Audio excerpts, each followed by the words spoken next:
세계 스카우트 잼버리 대회가 막을 내렸습니다. 말도 많고 탈도 많았는데 마지막 K-팝 콘서트를 그런 대로 잘 치름으로 체면을 세운 것 같습니다. 여러분도 그러셨겠습니다만 저 역시 한 주 내내 마음을 졸이면서 기도했습니다. 미국 대원들, 영국 대원들이 먼저 야영지를 떠나고 또 태풍 때문에 모든 대원들이 각지로 이동하고 그런 과정을 지켜보면서 이게 뭔가 싶었습니다. 야, 이러다가 문제 생기면 어떡하지? 게다가 마지막 콘서트를 상암 월드컵 경기장에서 해서 그 야외인데 태풍 불면 어떡하지? 비가 막 쏟아지면 어떡하지? 너무 걱정이 됐습니다. 그래서 마음을 졸이면서 기도했는데 국제 망신되면 어떡하지 싶었는데 그래도 마지막 순서를 잘 맞춰서 천만다행입니다. 잼버리 대회가 국제 행사이기는 하지만 사실 그렇게 큰 행사는 아닙니다. 잘 치러졌다면 이처럼 전국적으로 떠들썩하지는 않았을 것입니다. 이미 우리나라에서 1991년 강원도 고성 잼버리 대회를 성공적으로 치른 전적이 있습니다. 유튜브로 보니까 얼마나 질서정연했는지 또 얼마나 흥미로운 프로그램으로 진행됐는지 뿌듯할 정도였습니다. 그런데 왜 이번에는 이런 사달이 났을까? 알다가도 모를 일입니다. 대한민국이 지금까지 서울올림픽, 또 평창 동계올림픽, 월드컵 축구 등등의 큼직큼직한 국제 행사들을 모두 다 성공적으로 치른 나라인데 이게 뭐지? 또 이제는 아시안 게임 정도는 그런 거 있었어? 별 관심도 없이 지나가는 수준의 나라인데 이게 뭐지? 그런 생각이 계속 듭니다. 물론 세계 잼버리 대회가 나름 중요한 대회이기는 합니다. 150개국에서 4만 명이 넘는 청소년들이 왔으니 그들이 한국을 경험하고 좋은 이미지를 갖고 돌아간다면 그것은 어마어마한 국가적 자산이 될 수 있습니다. 왜냐하면 그들이 10년, 20년, 30년, 40년, 50년 세월이 흘러갈수록 각 나라의 중심 일꾼이 될 겁니다. 그러면은 좋은 이미지를 가지고 우리 한국과 좋은 관계를 이어주는 가교 역할을 해준다면 그게 우리나라 국익에 얼마나 도움이 되겠습니까? 그렇죠? 그런데 파행되어서 야영대회가 아니라 관광대회가 되어버렸습니다. 그들이 과연 어떤 이미지를 갖고 돌아갔는지 잘 모르겠습니다. 그나마 많은 국민들이 마주칠 때마다 심지어는 사과하고 또 친절하게 환대하고 또 타부처 공무원들까지 동원되어서 열심히 수고하고 또 기업들이, 대학들이 또 교회들이 나서서 적극 협력함으로 그나마 좋은 인상을 주지 않았나 자위해 봅니다. 이런 말이 있어요. 눈 떠보니 선진국. 책 제목입니다. 일제강점, 남북분단, 6.25 전쟁 등 숱한 시련을 겪으면서 가난과 궁핍을 겪었던 우리나라. 우리가 선진국이 됐다고? 우리 자신도 깜짝 놀랐습니다. 정말 감사한 일이죠. 요즘에 많은 분들이 그래요. 미국이나 유럽 같은 선진 국가들을 여행하고 돌아오면 오히려 기가 죽는 것이 아니라 자부심이 생긴다 그래요. 왜냐하면 거기 있는 거 우리도 다 있거든요. 심지어는 우리가 더 좋은 것들도 많거든요. 그래서 야, 우리나라가 정말 잘 사는구나. 그런 느낌을 가지고 뿌듯해합니다. 근데 요즘에 이런 말이 패러디에서 유행하고 있어요. 눈 떠보니 후진국. 뭔가 모르게 아직도 부족한 게 많다는 것입니다. 허점이 곳곳에 있다는 것입니다. 그러니까 자세를 가다듬고 더 열심히 잘해야 되겠다라는 생각을 해봅니다. 그런 가운데 오늘 광복기념주의를 맞이하게 됐습니다. 그리고 내일 모레면 제78주년 광복절이 됩니다. 이럴 때 다시 한번 나라의 소중함을 확인하면서 애국신앙을 고취하면 참 좋겠습니다. 성경을 보면 신실한 신앙인일수록 예외 없이 애국자였다는 사실을 우리는 알 수 있습니다. 당연한 이치지요. 왜냐하면 기독교 신앙의 핵심이 뭔가요? 하나님 사랑, 이웃 사랑이잖아요. 이웃 중에 중요한 이웃이 나라와 민족 아니겠습니까? 당연히 사랑할 수밖에 없죠. 더더욱 개인과 국가는 한마디로 공동 운명체예요. 개인이 아무리 잘났다고 할지라도 국가가 위태로워지면 개인의 안위 보장받을 수가 없는 것입니다. 그래서 이 시간 구약 이스라엘과 대한민국, 더 나아가 구약 이스라엘과 한국교회를 비교해 보면서 애국신앙에 대해서 함께 살펴보고자 합니다. 아무쪼록 이 말씀을 통해서 하나님을 사랑하고 나라와 민족을 사랑하고 더 나아가 세계 인류까지 사랑하는 저와 여러분 되시기를 바랍니다. 그래서 나도 행복하게 해주는 진정한 하나님의 백성이 꼭 되시기를 주님의 이름으로 축원합니다. 오늘 본문 이사야서는 이사야 선지자가 예언한 말씀이죠. 그는 BC 8세기 후반부터 7세기 초반까지 활약했던 선지자입니다. 그때는 이스라엘이 남북 분단 상태였는데 이미 북이스라엘은 아수르 제국에 의해서 멸망을 당한 후였습니다. 하나님의 백성이었지만 우상 숭배나 하고 타락했던 그들, 하나님께서 더 이상 방치할 수가 없었어요. 그래서 기다리다 마침내 아수르를 통해서 징계하셨다라는 것입니다. 그리고 남유다 역시 그 전철을 따르고 있으니까 하나님이 선지자를 통해서 경고하셨던 것입니다. 너희들 계속 이런 식으로 나가면 바벨론을 통해서 멸망당할 거야. 또 경고하셨던 것입니다. 그런데 그 말씀을 끝내 듣지 않고 회개하지 않았던 남유다 역시 바벨론에게 멸망을 당하고 말았습니다. 그리고 백성 다수가 포로로 바벨론에 끌려갈 수밖에 없었다라고 하는 슬픈 사실입니다. 그런데 다행인 것은 하나님께서 그들을 영영 버리셨나? 그것은 아닙니다. 회복을 약속하십니다. 바벨론 포로 귀환 그리고 이스라엘의 재건을 약속하셨습니다. 실제로 그 약속대로 바벨론 포로 귀환이 이루어졌고 이스라엘의 재건이 이루어집니다. 그리고 역사가 흐르고 흘러서 메시아이신 예수 그리스도가 이 땅에 오셨고 십자가 부활을 통해서 믿는 자마다 구원하게 됐습니다. 그래서 믿는 성도들이 모인 공동체로 신약교회가 세워졌습니다. 그래서 이 시대는 육적인 이스라엘은 의미가 없고 예수 믿고 구원받은 영적인 이스라엘이 중요한데 바로 교회가 영적 이스라엘인 것입니다. 그리고 궁극적으로 예수 그리스도를 통해서 완성될 하나님 나라까지 이어지는 것입니다. 이런 내용을 통해서 우리는 이스라엘과 대한민국 그리고 이스라엘과 한국교회를 비교해 볼 수 있다는 것입니다. 구약 이스라엘은 안타깝게도 하나님의 말씀을 따르지 않고 어긋난 길을 가다가 결국 멸망했던 거죠. 그 비운의 역사가 성경에 기록된 이유가 무엇이겠습니까? 이거 읽고 조심하라는 것입니다. 경계하는 말씀인 것입니다.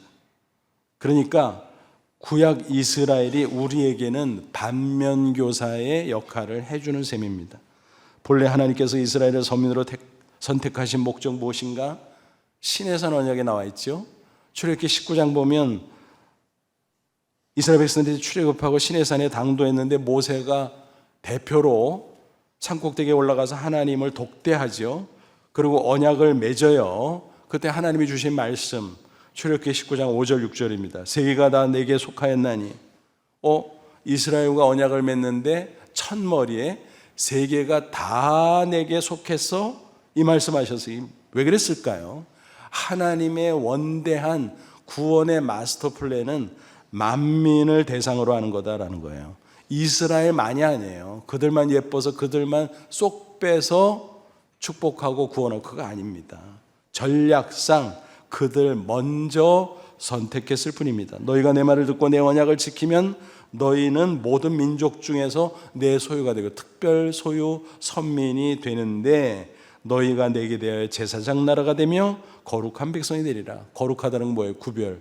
이방 나라 사람들 하나님을 몰라서 죄 가운데 살아가지만 너희들은 성결한 백성이 돼야 돼. 그리고 그 성결한 삶을 통해서 빛을 발함으로 제사장 나라의 사명을 감당해야 돼. 제사장이 뭐예요? 하나님 앞에 마음대로 나갈 수 있는 예배 특권이 있습니다만 또 하나는 다른 사람들을 하나님께로 인도하고 연결해주는 선교적 사명이 있다라는 거예요. 그러니까 구약 이스라엘을 먼저 택한 것은 만민 구원을 위한 선교의 사명을 감당하라는 하나님의 특별한 뜻이 있었던 것입니다. 그러니까 신약시대 교회도 마찬가지, 서로 연결되는 것입니다. 궁극적으로는 선교 사명, 먼저 믿은 자들이, 먼저 교회 공동체를 이룬 자들이 아직 믿지 않는 그런 사람들에게 복음을 전하고 하나님께로 인도해야 된다는 것입니다. 한편 하나님께서는 그 이스라엘에게 경고의 말씀을 주셨어요. 만약 하나님의 은혜를 잊어버리고 사명을 제대로 감당하지 못하면 너희들 큰일 나 라는 말씀을 주셨습니다. 신명기 8장에 나오는데 12절로 14절 그리고 19절 보면 이런 말씀이 나와요. 내가 먹어서 배부르고 아름다운 집을 짓고 거주하게 되며 또 내 소와 양이 번성하며 내 은금이 증식되며 내 소유가 다 풍부하게 될 때에, 한마디로 말하면 뭐예요? 가나안 땅에 정착해서 잘 먹고 잘 살게 될 때에 내 마음이 교만하여 내 하나님 여호와를 잊어버릴까 염려하노라. 마치 원래부터 그랬던 것처럼 착각하고 또 자기들의 능력으로 이룬 것처럼 착각하고, 그래서 하나님을 무시하고 심지어 하나님을 잊어버리면 큰일 난다는 거예요. 내가 만일 내 하나님 여호와를 잊어버리고 다른 신을 따라 그들을 섬기며 그들에게 절하면, 우상 숭배하고 범죄하고 타락하면 내가 너에게 증거하노니 너희가 반드시 멸망할 것이니라. 모세를 통해서 하나님은 분명히 말씀하셨습니다. 그 하나님은 이스라엘을 어떻게 하셨습니까? 선민 삼으신 후에 지극히 아끼셨어요. 사랑하셨어요. 크게 축복하셨어요. 하나님은 하실 것을 다 하셨다는 것입니다. 하지만 그들은 어떻게 했습니까? 하나님의 목적 그리고 하나님의 기대를 저버리고 말았습니다. 그 모습을 지켜보시던 하나님, 얼마나 속이 터지셨을까? 얼마나 슬프고 안타까우셨을까? 그러나 하나님은 금방 액션을 취하지 않아요. 선지자들을 보냅니다. 보내고 또 보내고 보내고 또 보내고. 너희들 그러면 안 되지. 너희들 회개하고 돌아와야지. 너희들 그러면 혼난다? 큰일 난다? 진짜 큰일 나. 안 되지. 그럼에도 불구하고 끝내 회개하지 않은 그들, 결국 아수르와 바벨론을 통해서 징계를 당하고 멸망할 수밖에 없었다는 비극적인 역사입니다. 오늘날 교회는 영적 이스라엘이에요. 하나님은 교회와 성도들을 대할 때 구약 이스라엘에게 했던 것처럼 잘 대우하세요. 하나님 은혜 잊지 않고 거룩한 백성으로 성교를 지키고 성교적 사명을 잘 감당하기만 하면 계속해서 축복하시고 또 축복하십니다. 반대로 이스라엘의 잘못된 전철을 밟으면 똑같이 그들의 역사처럼 하나님의 징계를 받을 수밖에 없다는 사실입니다. 오늘 본문을 보니까 하나님이 이스라엘의 회복을 예언하세요. 그거 왜 회복시켜줘요? 너희들 놓쳤던 선교적 사명 감당해야지. 이방 나라 만민을 하나님께로 인도해야지 라고 촉구하신 겁니다. 이 말씀은 오늘날 신약교회를 향한 것이기도 합니다. 결국 우리에게 적용하면 뭐예요? 한국교회 주시는 말씀이요, 더 나아가 대한민국에 주시는 말씀인 줄로 믿습니다. 대한민국이 다종교 국가이기는 하지만 특별히 하나님 사랑해서 전 인구의 20% 육박하는 그리스도인들을 주셨어요. 그러므로 대한민국을 향한 하나님의 말씀이라고 해석해도 무리는 아닌 것입니다. 본문 1절 보세요. 일어나라 빛을 발하라 이는 내 빛이 없고 여호와의 영광이 내 위에 임하였음이니라. 일어나라 뭐예요? 정신 차려, 각성해, 깨어 있어, 그런 뜻이에요. 그리고 빛을 발하라. 여기서 발하라는 것은 발산을 스스로 발광하는 것이 아니라 빛을 받아서 비추는 거예요. 이는 내 빛을 얻고 여호와의 영광이 내 위에 임하였음이니라. 하나님은 빛이세요. 예수 그리스도는 세상에 오신 빛입니다. 그래서 예수 믿고 구원받으면 생명의 빛을 얻어요. 그 빛의 비추임을 받으면 그 다음에 그것을 반사하면서 다른 사람들에게 빛을 비춰야 된다. 그 사명을 말씀해 주신 것입니다. 그런데 2절 보니까 뭐예요? 아직 어둠 가운데 있는 만민이 있다. 세계 곳곳에. 어둠은 뭐를 상징해요? 죄와 사망, 멸망을 상징합니다. 어둠이 땅을 덮을 것이며 캄캄함이 만민을 가리는, 아직까지 수많은 민족들이 그런 가운데 있다. 오직 여호와께서 내 위에 임할 것이며 그 영광이 내 위에 나타나니. 그런데 먼저 너희들을 택하고 너희들에게 빛을 비춰줬다. 오늘 신약교회 저와 여러분 성도들도 마찬가지예요. 많은 사람 가운데 우리를 먼저 부르시고 우리를 먼저 예수 믿고 구원받게 하시고 우리에게 생명의 빛을 먼저 비춰주시고, 그러므로 3절 빛을 바람으로 어떻게 하라는 것이면 나라들은 내 빛으로 왕들은 비치는 내 광명으로 나오리라. 그래서 수많은 나라 민족들이 주께로 돌아오고, 또 왕들이 돌아온다는 건 뭐예요? 남녀노소 빈부귀천 가리지 않고 많은 사람들이 주 앞에 돌아오게 될 것이다. 그러니까 결국 뭐예요? 이스라엘에게 명령하고 또 오늘 신약교회 또 먼저 믿은 저와 여러분 성도들에게 명령하는 말씀이 뭐예요? 만민에게 복음을 전하고 만민을 하나님께로 인도하라, 그 말씀이지요. 오늘 이 말씀을 우리 자신에게 적용할 수 있다는 거예요. 한국교회, 또 대한민국에, 우리 교회에, 또 우리 각자에. 그렇습니다. 구약 이스라엘의 비극적인 역사를 반면교사 삼고 정말 우리는 빛을 발해야 됩니다. 일어나야 됩니다. 선교 사명을 감당해야 됩니다. 그래서 이렇게 외쳐봅니다. 일어나라 미션 코리아. 오늘 이 말씀을 쉽게 바꾸면 일어나라 미션 코리아입니다. 하나님은 오늘 우리가 구약 이스라엘에게 명령하셨던 것처럼 만민을 빛으로 인도하는 선교 사명에 헌신하라고 또 촉구하고 있는 것입니다. 이 말씀을 또 앞서 인용한 출애굽기 19장 5절 6절 말씀을 더 적극적으로 표현한 말씀이 있어요. 신약 성경에 베드로전서 2장 9절 10절. 그러나 너희는 택하신 족속의 왕 같은 제사장들이요 거룩한 나라요 그의 소유가 된 백성이니 이는 너희를 어두운 데서 불러내어 그 기이한 빛에 들어가게 하시니 아름다운 덕을 선포하게 하려 함이라. 무슨 얘기예요? 너희들도 어둠 속에 있었다. 근데 너희들을 어둠에서 구원하고 생명의 빛을 얻게 하셨다. 그러므로 그 빛을 주신 하나님을 선포하라. 예수 그리스도를 선포하라. 그런 이야기입니다. 그러기 위해서 너희들은 거룩한 나라가 돼야 돼. 성결한 삶을 살라는 것입니다. 그리고 제사장 역할을 감당해야 돼. 그 사람들을 하나님께로 인도해야 돼. 세계 만민을 복음해야 돼. 바로 그 말씀인 것입니다. 이처럼 교회와 성도의 선교적 정체성을 지켜간다면 하나님께서 계속해서 축복하시고 사용하시고 축복하시고 사용하시고 그렇게 해주실 것이라는 말씀입니다. 그러니까 다시 정리하면 이거예요. 하나님의 놀라운 은혜에 감사하며 성결한 삶을 살고 더 나아가서 선교적 사명에 충성하고 그러면 계속적인 하나님의 축복의 역사가 이어지고 또 이어지게 된다는 것입니다. 그러니까 선순환이에요. 감사, 성결, 사명, 축복, 또 감사, 성결, 사명, 축복 계속 이어지고 또 이어지게 된다는 것입니다. 언제까지요? 세상 끝날까지, 내가 천국에 들어가는 그날까지. 바로 그겁니다. 우리 대한민국은요, 생각하면 생각할수록 정말 신기한 나라예요. 시련도 많았고 풍파도 많았지만 얼마나 고비가 많았어요. 어떤 때는 나라가 망할 것 같은 위기감을 느낄 때도 있어요. 근데 이상하게 넘어가고 그랬어요. 지금까지 놀라운 축복을 받았어요. 가히 기적의 나라라고 표현해도 됩니다. 한국인이 잘나서 그런가요? 뭐 우리 스스로 그런 말 들으면 기분은 좋죠. 한국 사람들이 IQ가 높아, 또 재주가 많잖아, 뭐 열심히 있잖아 등등. 뭐 그런 면이 전혀 없는 건 아니지만 그런 것 때문에 기적 같은 역사가 나타났는가? 그건 아닙니다. 잘 들여다보면 이유가 없어요. 이유 하나를 찾아보면 오직 하나님의 은혜 때문인 것입니다. 회고에서 생각하면 어떻습니까? 구한말 서양 선교사들이 이 땅에 왔어요.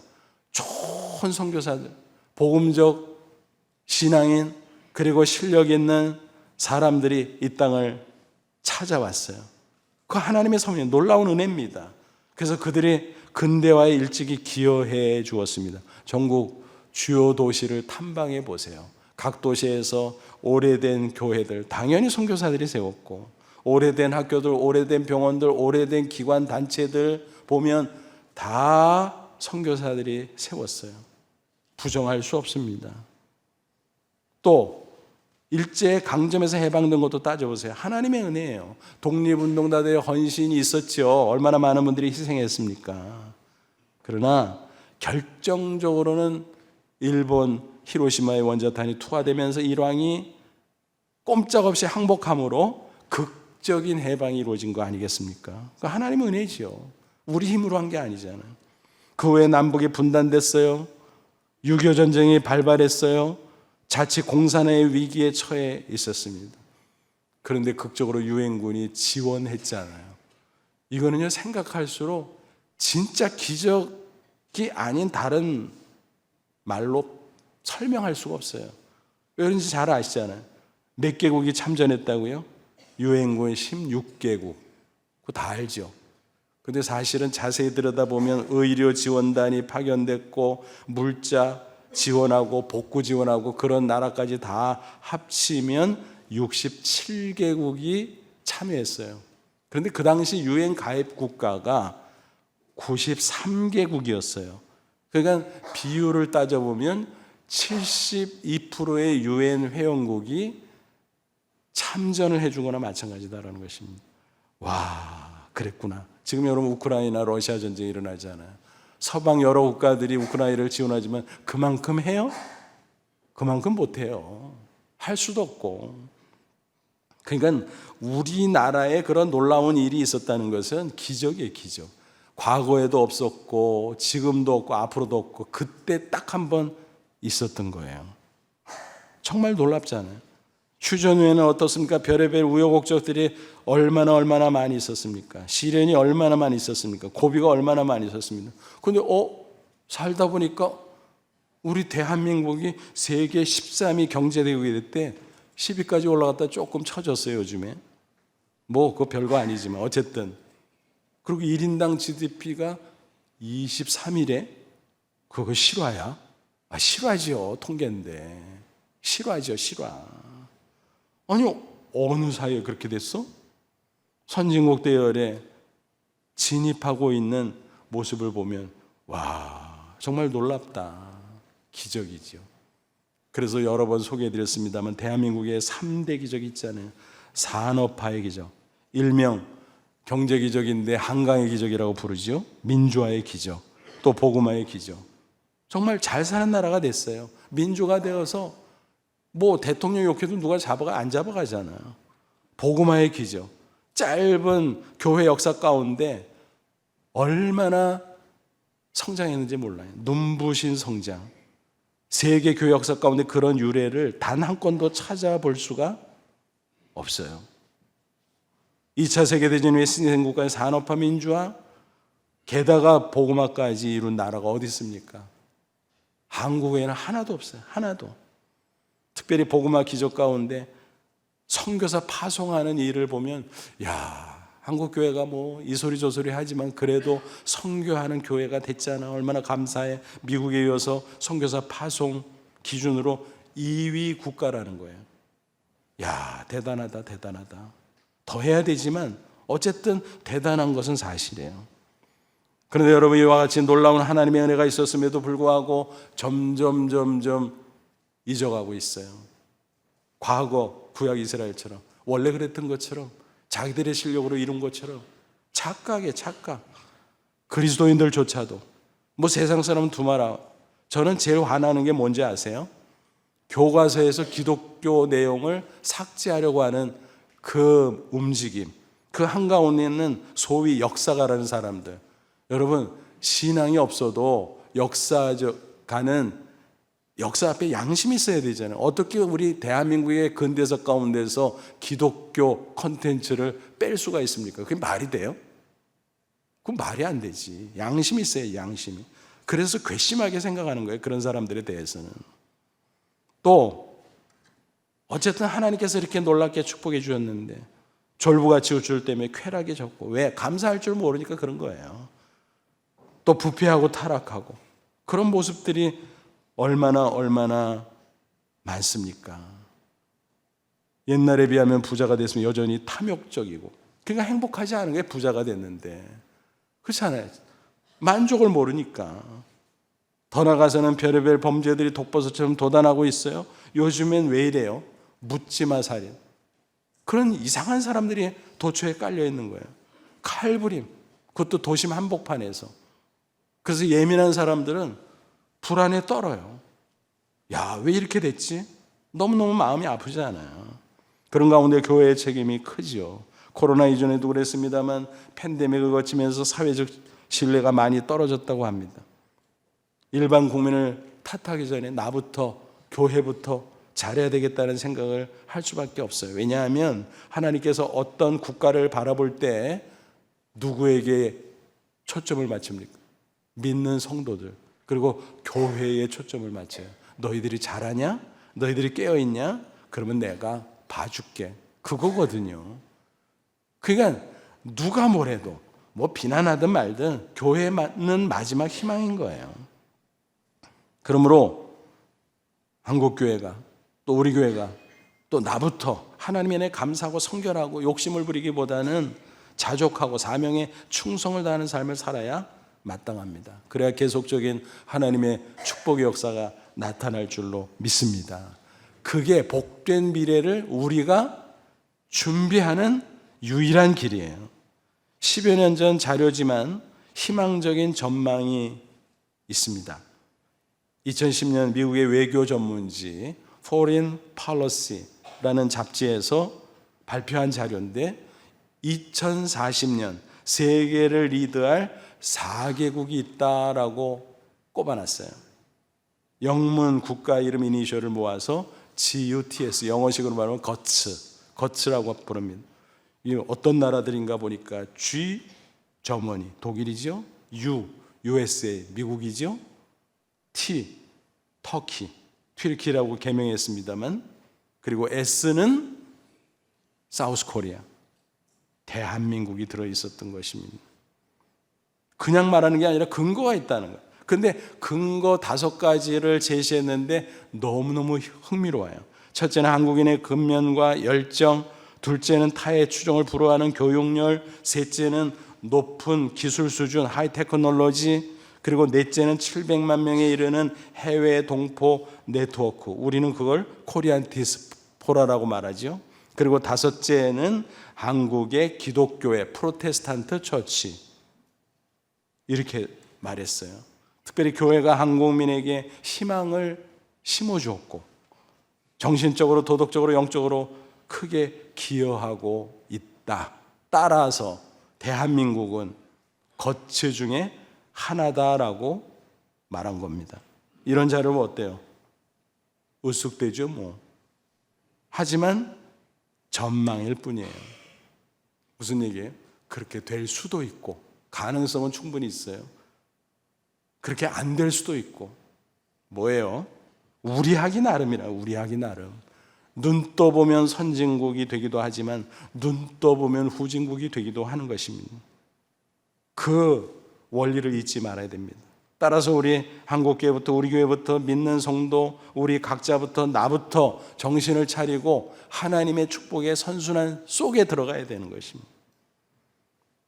혼자 잘났다고 따로 떨어져 살면 그게 잘하는 게 아니에요. 미래를 보장할 수 있는 게 아니에요. 다시 확인하죠. 뭐예요? 감사, 성결, 사명, 축복. 그게 계속 연쇄적으로 이어지는 축복의 선순환. 그러므로 무엇보다 하나님의 은혜를 잊지 말고 감사하며 살 수 있기를 바랍니다.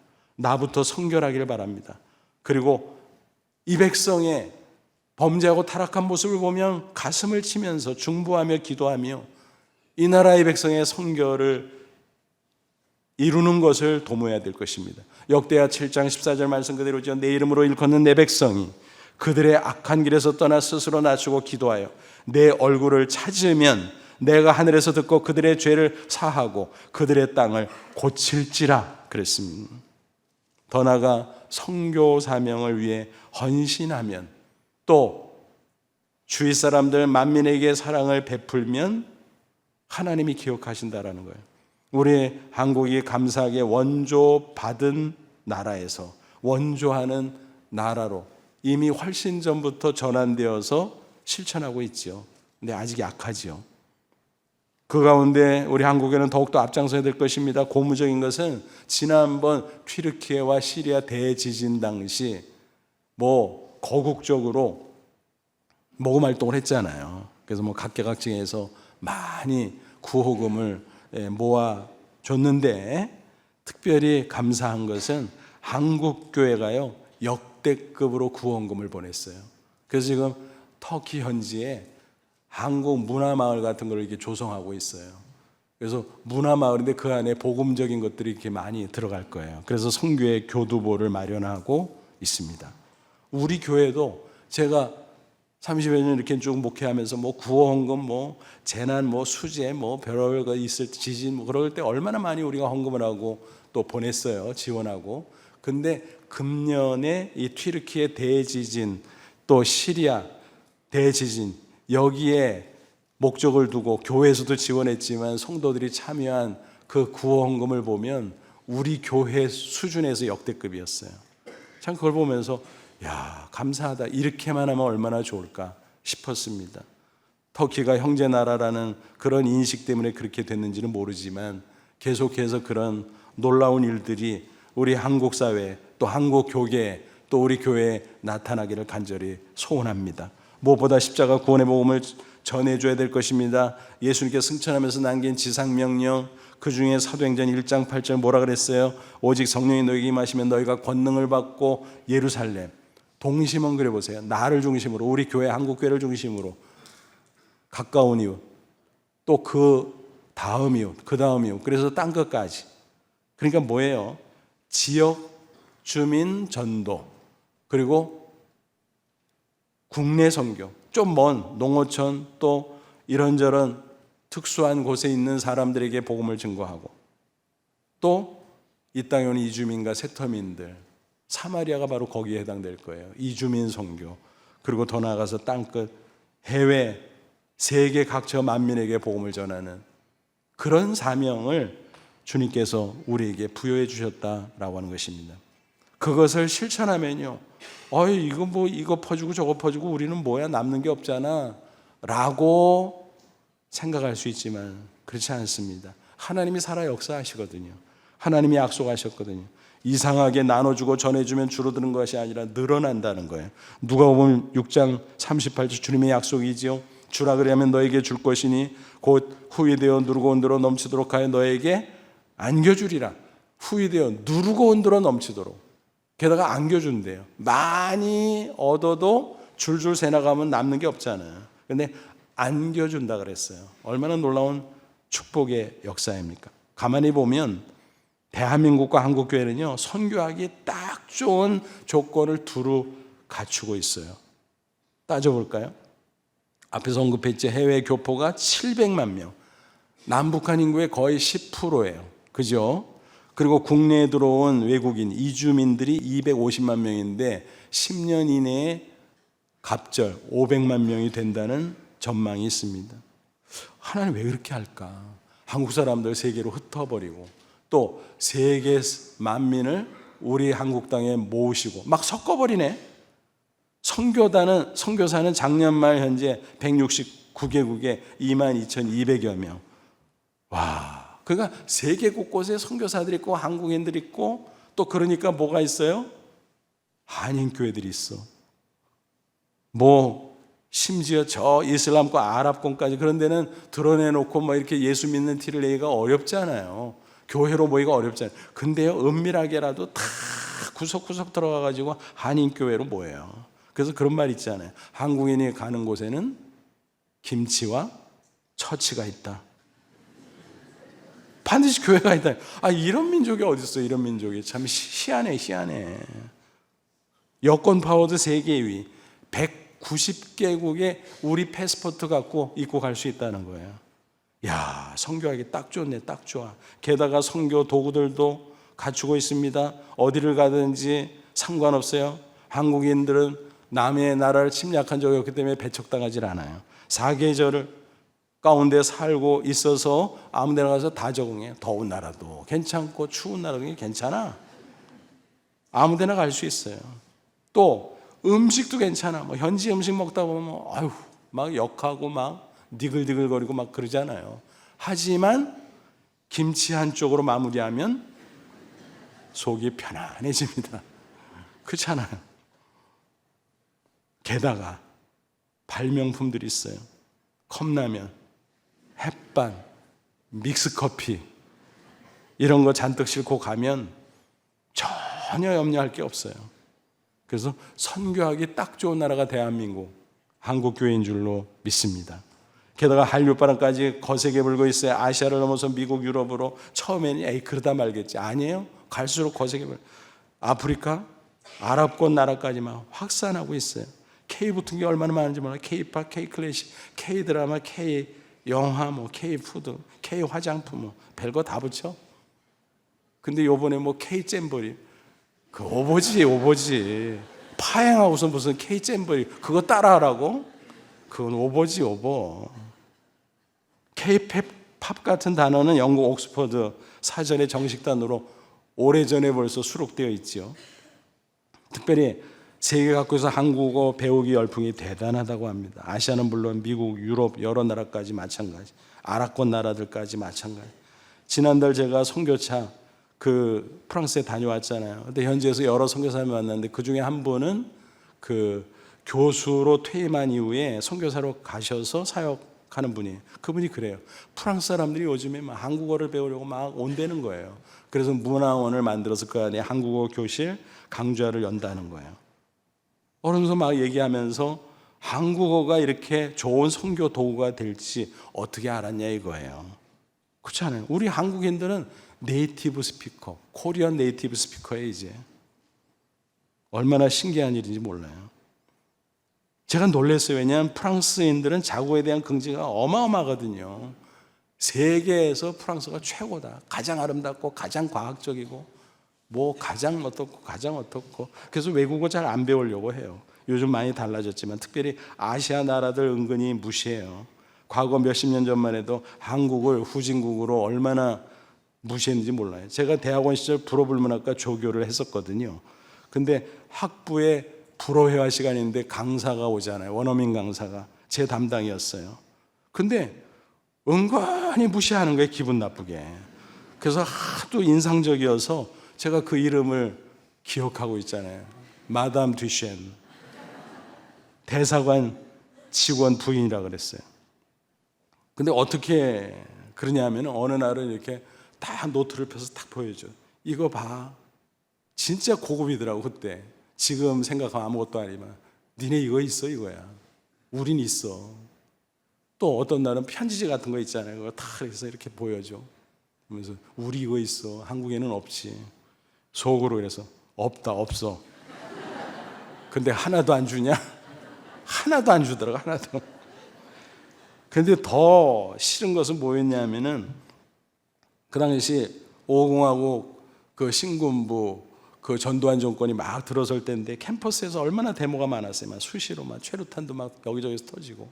그러니까 그거 딱 보면 묻는 거예요 저한테. 사실 르몽드지 통해서 대충 알면서도 일부러 물어보는 것 같은 느낌이었어요. 저거 뭐냐, 왜 저러냐, 설명해보래. 한국어로도 어려운 설명을 불어로 내가 어떻게 설명하냐. 게다가 창피하고 자존심 상해서 그걸 뭐라고 얘기를 하냐. 그래서 항상 짤막하게 대답을 했어요 제가. 주누세빠. 무슨 나 그거 몰라. 그러니까 자기도 약이 올랐는지 하루는 핀잔을 주라. 띠디 뚜주 주누세빠. 무슨 너는 맨날 주누세빠냐? 그런 경험이 있었던 저로서는 그 선교사님의 말이 너무 신기했어요. 야, 프랑스인들이 한국어를 배우려고 모여든다고 격세지감입니다. 특별히 우리 한국교회가 선교하는 교회가 되고 그 중에서도 우리 교회가 선교하는 교회가 되어서 너무 기쁘고 감사해요. 목사가 혼자 할 수 없잖아요. 좋은 선교사들이 있기에 가능합니다. 또 성도들이 마음을 모으고 또 기도를 모으고 물질을 모으고 또 때로는 현지에 방문하고 그렇기 때문에 가능한 겁니다. 오늘 특별히 우리와 함께 신앙생활하며 섬기던 집사님 부부, 윤준호 이효리 집사님 부부가 의료 선교사로 캄보디아로 떠나는 파송식이 있습니다. 가는 선교사들입니다. 우리는 함께 갈 수 없지만 보내는 선교사의 사명을 받아가지고 있습니다. 함께 할 때 우리 교회의 선교의 역사는 계속 이어지게 될 것입니다. 주님 오시는 날까지 선교적 교회로 쓰임받고 하나님의 칭찬과 축복을 받고 또 그 가운데 우리도 한 몫을 감당할 줄로 믿습니다. 오늘 광복기념주를 맞이해서 구약 이스라엘 역사를 보면서 반면교사 삼을 수 있기를 바랍니다. 우리는 어떻게 해야 될까? 일제강점에서 해방시켜준 그 은혜, 또 그 후에 고비마다 함께 하셨고 축복하신 그 놀라운 사랑, 우리가 잊지 말자, 감사하자, 그리고 선결하자, 그리고 선교적 사명 감당하자, 다시 한번 결단할 수 있기를 바랍니다. 그래서 부디 하나님의 축복의 선순환 속에 참여하고 살아가는 저와 여러분 다 되시기를 주님의 이름으로 축원합니다. 기도하겠습니다. 이 말씀 붙잡고 잠시 기도하자. 하나님, 그렇습니다. 우리가 예수 믿고 구원받고 영적인 이스라엘 하나님의 백성 된 것 감사합니다. 이제는 일어나 빛을 발하게 하옵소서. 선교적 사명을 감당케 하옵소서. 하나님의 은혜 감사하며 선결하며 이 사명 감당할 때 축복의 선순환 속에 우리를 참여케 해 주실 줄로 믿습니다. 나도, 우리 가정도, 우리 교회도, 한국교회도, 대한민국도 그렇게 되기를 원합니다. 역사해 주옵소서. 다 같이 간절한 마음으로 잠시 기도합니다. 하나님 아버지, 감사합니다. 감사합니다. 오늘도 목매한 저희들을 깨우쳐 주시고 일어나 빛을 발하게 됨을 감사합니다. 일어나라 미션 코리아, 이 말씀 붙잡고 승리하는 저희들, 그래서 하나님의 축복의 선순환 속에 살아가는 우리 개인과 가정과 우리 교회, 한국교회, 더 나아가 대한민국이 될 수 있도록 역사해 주시옵소서. 예수님의 이름으로 기도합나이다. 아멘.